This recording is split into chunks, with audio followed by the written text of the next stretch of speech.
Welcome to this technical guide on the Dyson V11. We are Kelatos Informatica, specialists in technical repair. We collect your device from your doorstep, carry out a free diagnosis, and send you a quote before any repair. No phone calls, no trips to the shop. We are based at Calle Joaquín María López 26, Madrid. Convenient, transparent and professional. Link in the description.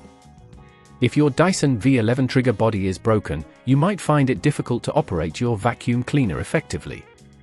This issue often arises due to wear and tear or accidental damage. If not addressed promptly, it can lead to further complications and potentially costly repairs. To fix this problem, you will need a few essential tools: a Phillips screwdriver, a flathead screwdriver, a replacement trigger body, and a pair of tweezers to help with delicate components. First, ensure your Dyson V11 is powered off and unplugged. Begin by carefully removing the dust canister from the vacuum.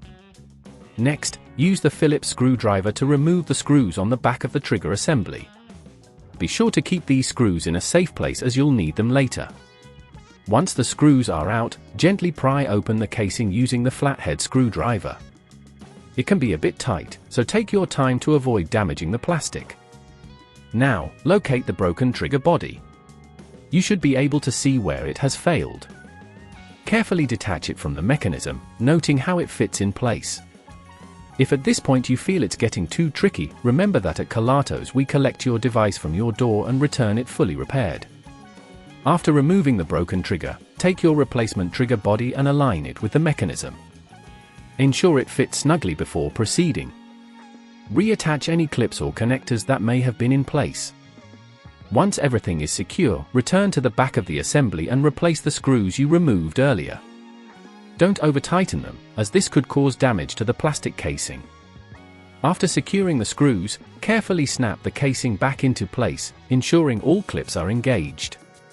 Finally, reattach the dust canister and power on your vacuum to test the new trigger. It should operate smoothly now. To prevent this issue from recurring, handle your Dyson V11 with care, avoiding any drops or impacts that could damage the trigger. Regular maintenance and cleaning can also help prolong the life of your vacuum. If you'd rather not risk damaging your device, at Kelatos we collect, repair and deliver back to your door anywhere in the UK. Link in the description.